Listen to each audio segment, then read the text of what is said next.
এখানে উপস্থিত হয়েছি 2025 সালের যারা তোমরা পরীক্ষা দিচ্ছ এই পরীক্ষার্থীদের প্রবেশপত্র বিতরণ এবং দোয়া মাহফিলের জন্য। আজ এখানে উপস্থিত রয়েছে আমাদের শিক্ষক মণ্ডলী এবং এলাকার গণ্যমান্য ব্যক্তি। সকলকে শ্রেণীভেদে নমস্কার জানিয়ে শুরু করছি আজকের তোমাদের কিছু দিক নির্দেশনামূলক কিছু কথা, যেটা তোমার পরীক্ষার সময় মানে খুব প্রয়োজন এবং খুব গুরুত্বপূর্ণভাবে তোমার কিন্তু এই কথাগুলো একটু স্মরণ করতে হবে যে আমি পরীক্ষা দিতে যাব, স্যার কিভাবে কি বলল সেইগুলো একটু পরীক্ষার সময়ও স্মরণ করতে হবে। আমরা প্রথমে তোমাদেরকে বলে নিচ্ছি যে আমরা এখনও হাতে প্রবেশপত্র পাইনি। আজকে সেই অনুষ্ঠান, যে অনুষ্ঠানে তোমাদেরকে প্রবেশপত্র প্রদান করা হবে। এই প্রবেশপত্রের সাথে রেজিস্ট্রেশন কার্ডটাও দেওয়া হবে। তোমরা হয়তো রেজিস্ট্রেশন কার্ডে স্বাক্ষর করেছো, কিন্তু প্রবেশপত্র কিন্তু তোমরা এখনও দেখোনি। অতএব এই দুইটা কাগজ আজ তোমাদের হাতে তুলে দেওয়া হবে এবং তোমাদের জন্য দোয়া করা হবে। এখন এই জায়গায় আমরা যে প্রবেশপত্র দেব, এইখানে কিন্তু তুমি দুইটা জিনিস পাবে। একটা জিনিস হচ্ছে একটা রেজিস্ট্রেশন নাম্বার, একটা রোল নাম্বার। আর বিষয় কোড সবারই মুখস্থ আছে, এখানে বিষয় কোড দেওয়া আছে, দুই জায়গায় বিষয় কোড দেওয়া আছে। অতএব সবাই প্রবেশপত্রটা নিয়ে প্রথমেই তোমাদেরকে দেখতে হবে যে আমার রোল নাম্বারটা কী হলো আর রেজিস্ট্রেশন নাম্বারটা কী আছে, এটা তোমরা সুন্দর করে দেখে নেবে। দেখার পরে আর একটা বিষয় তোমাদেরকে অবগত করি, যেটা দেখা আগেকবার দেখেছো আবার দেখবে, যে তুমি যে বিষয়গুলো নিয়ে পড়েছ সেই বিষয়ের সাথে তোমার এই প্রবেশপত্র এবং রেজিস্ট্রেশনের কাছে সঙ্গতিপূর্ণ আছে কিনা। মানে আমি যে সাবজেক্ট নিয়েছি সেই সাবজেক্টের পরিবর্তে আমার একটা অন্য সাবজেক্ট চলে আসলো, তাইলে কিন্তু আমাদের এ নিয়েও এখনও সময় আছে, আমাদের এখনও কাজ করা যাবে বা সেটাকে যে কোনোভাবে পরিবর্তন করা যাবে। অতএব দুশ্চিন্তার কিছু নাই, কিন্তু এটা মিলাই নিতে হবে, সবাইকে মিলাই দেখবা যে প্রবেশপত্র আমার সাবজেক্টগুলো ঠিক আসছে কিনা। এবার আসো, প্রবেশপত্র পেয়েছো, সবাই পরীক্ষা দিতে যাবে, এটাই কিন্তু একটা আনন্দের খবর যে আমি প্রবেশপত্র পেয়ে গেছি এবং ডেট পেয়ে গেছি যে আমাদের আগামী 10 তারিখ থেকে পরীক্ষা শুরু হবে। এখন এই পরীক্ষা দিতে গেলে তোমাদের কিন্তু প্রবেশপত্রটা সঙ্গে নিতে হবে।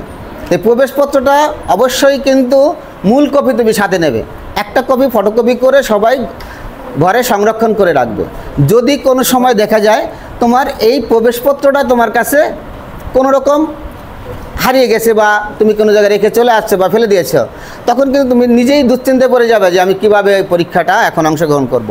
অর্থাৎ প্রবেশপত্রটা প্রধান শিক্ষকদের যদি আমরা স্বাক্ষর করাই দেই এবং যে হলের দায়িত্ব থাকবে, হল সুপার থাকবে, তার কাছ থেকে যদি আমরা অনুমতি নেই বা টিএনএস স্যারের কাছ থেকে অনুমতি নেই, তুমি পরীক্ষা দিতে পারবে। অতএব সবাই কিন্তু প্রবেশপত্র পাওয়ার পরে এক কপি ফটোকপি অবশ্যই কিন্তু করবে এবং সেটা বাড়ি সংরক্ষণ করবে, সেটা নিয়ে পরীক্ষা দিতে যাবে না কিন্তু, আর মূল কপি পরীক্ষায় নিয়ে যাবে। এটা গেল প্রবেশপত্র সংক্রান্ত বিষয়।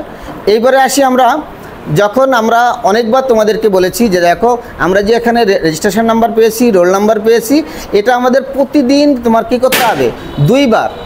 একবার যখন নৈবেদিক পরীক্ষা দেবে তখন একবার পূর্ণ করতে হবে, একবার যখন তুমি কি করবে আবার লিখিত পরীক্ষা রচনামূলক অংশগ্রহণ করবে তখন আবার পূর্ণ করতে হবে খাতায়।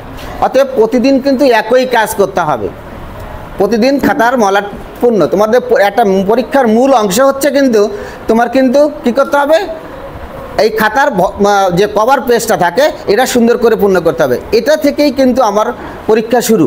সবাই কিন্তু এটাকে খুব গুরুত্ব দিতে হবে যে এই জায়গায় যেন আমরা কোনো মতে ভুল না করি।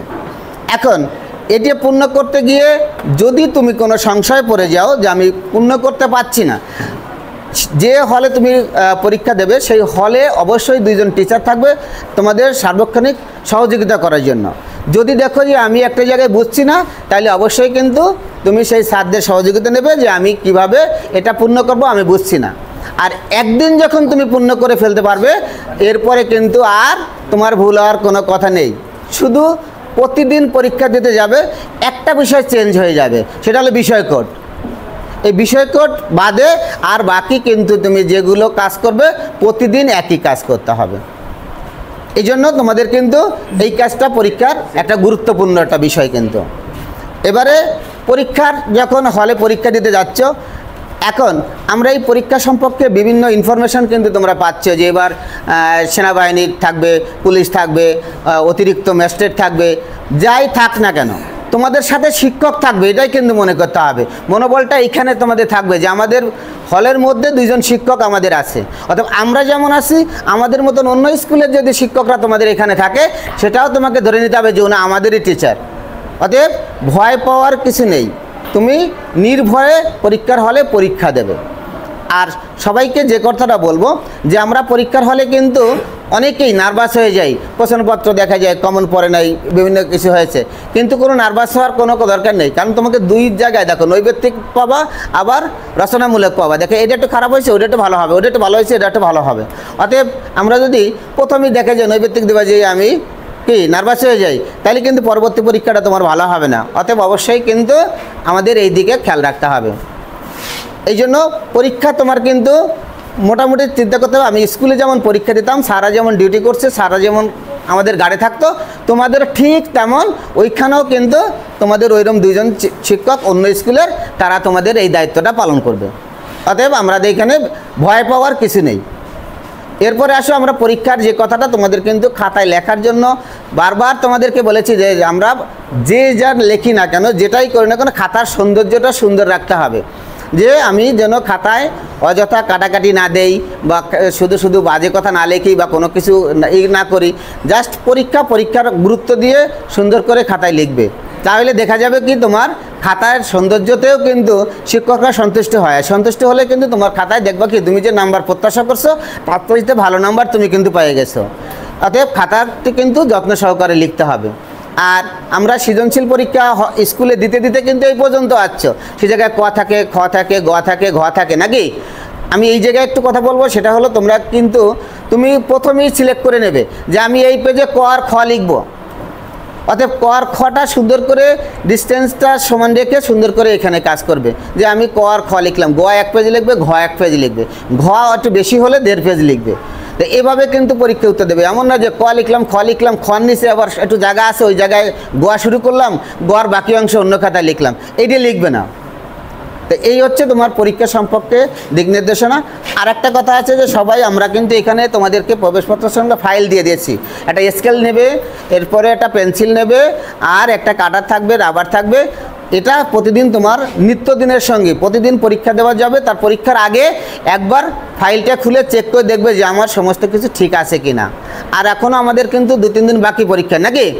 আমরা কি করব, যে কলমগুলো আমরা পরীক্ষা ইউজ করতে যাচ্ছি সেটা আগে থেকেই আমরা প্রস্তুত করে নেব। মানে আগে নতুন কলমে কিন্তু দাগ কম হয়, অতএব অবশ্যই কিন্তু আমরা যে কলমগুলো পরীক্ষা ইউজ করতে চাচ্ছি সেটার জন্য অবশ্যই আগেই প্রস্তুত করে নেই, যাতে আমরা পরীক্ষার হলে যে কলমের কোনো সমস্যা না হয়। অতএব পরীক্ষার দিন তুমি যে জায়গায় যাবা আর একাধিক কলম তোমার সঙ্গে রাখবা, কিন্তু মানে একটা কলম নয়, 2-3টে কলম থাকবে, যাতে একটা সমস্যা হলে আমি আর একটা দিয়ে কাজ করতে পারি। এ নিয়েও কিন্তু হলের মধ্যে অনেক সময় দেখা যায় একজন কলম ফুরাই গেছে, আর একজনের কাছ থেকে আইনে দিয়ে তাকে হেল্প করে কিন্তু পরীক্ষা দেওয়াতে হয়। অর্থাৎ এই কাজটাও কিন্তু প্রতিদিন তুমি কলম, স্কেল, আমি প্রবেশপত্র ঠিক মতো নিচ্ছি কিনা, আর এইগুলো করতে হবে। আর প্রতি বছর আমি একটা কথা বলে থাকি, সেটা হলো তোমরা আমাদের স্কুল থেকে পরীক্ষা দিতে যাবে, পরীক্ষা দিতে বাড়ি থেকে সুন্দরভাবে যাওয়া যায়, যাওয়ার ব্যবস্থা মানে বাড়ি থেকে ভ্যান অথবা মাহিন্দ্রা বা অটো যেটাই যাও, বাড়ি থেকে যাবে সবাই পরীক্ষা দিতে। কোনো আত্মীয় বাড়িতে থাকা যাবে না। কোনো আত্মীয় বাড়ি থাকতে যাই আমরা কুটুম পাতায় ফেলাবো, পরীক্ষা খারাপ হয়ে যাবে, ঝামেলা হয়ে যাবে। অতএব কোনো জায়গায় থাকবো না, বাড়ি থেকে যাব, বাড়ির থেকে যাইয়া আমরা পরীক্ষা দিয়ে আসবো।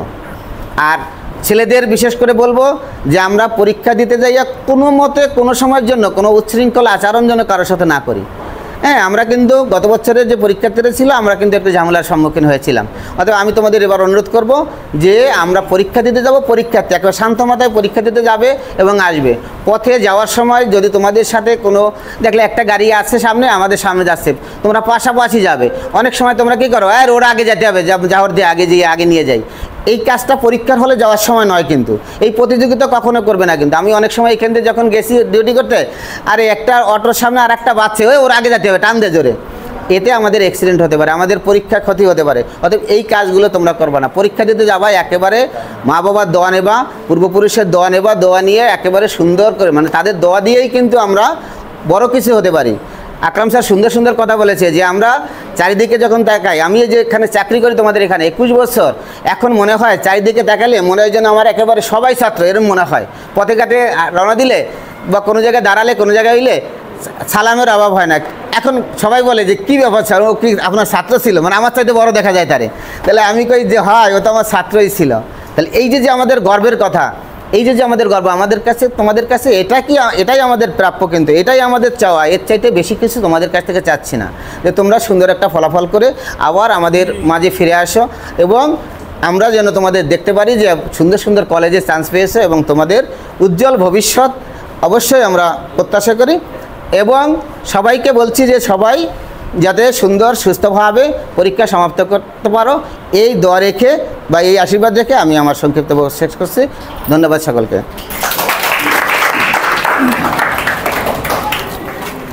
ধন্যবাদ স্যারকে। আমরা এতক্ষণ অত্যন্ত গুরুত্বপূর্ণ, যেটা আমাদের জন্য খুব প্রয়োজনীয়, সেই কথাগুলো শুনছিলাম।